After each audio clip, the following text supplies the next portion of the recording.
مېلمه ښه راغلی والله ښه راغلم شکر ده څنګه نور کلی کور خیرات و خیره خیرات و باسې ښه نو ولا لاړم داسې دې بازار ته بس د غوښې دکان ته ورغلم داسې نیم پسه مې راواخیست زه یې حلال کړی او بس لاړم شپږ مې داسې تازه تازه چرګان راواخیستل یاره داسې وو او بوتل یو کاټن مې دا انرجانې مې راواخیستې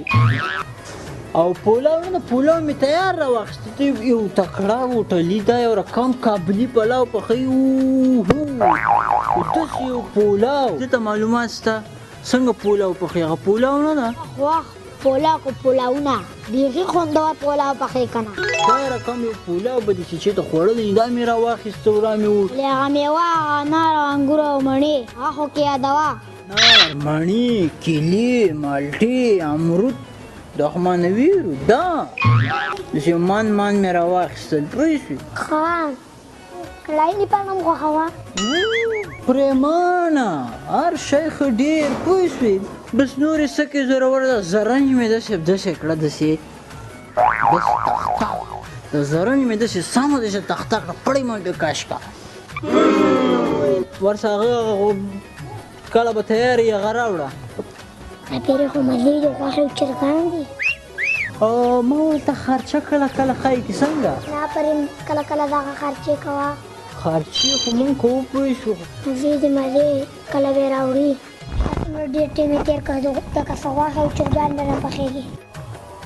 دغه ده ها کله یې م راوړه دا خو بینډۍ دي ورته د غوږ د پوه شوې په څو پولاو نه راوړي خو خبره ته پره غوږ ونیسه که نه هغه مې ته پرون بله ورځ کیسه کوله نور عالم راغلی و دلته مېلمه و هغه مې بله ورځنۍ کیسه درته کوله دا دې تباه نه کړه موږ یاډي کړل بېنډۍ ډېر ښه شی دي پوه شوې د صحت ته ډېره فایده رسوي وکړه وبه لږ وشکو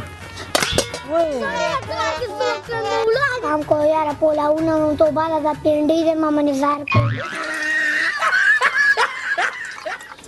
خوره خراب نه دي ښي خو نسوې پاکې اوبه دي سګندا چیش خو نه دي وخورئ دا ډېر ښه فایده کوي دا پروا نه کوي وخوره که نه نه بس د مور خبرو کې د خوراک چې پرېښودل پرون یې 2 کیلو داسې یو ښه شین چای راوړ که نه دوکان نه ډېر خوندور چای ده او ځینې راویشولی وو راویشول مې ته خو چای څه کوي بیا به یې وچکې ولا هغه ته زمونږ د کوهي اوبه لږ ترشي دي خرابې دي چې خوند نه کوي نه څه کوي چای دومره فایده نه کوي څنګه ګرمي د چای به بیا به یې وچو وګڼه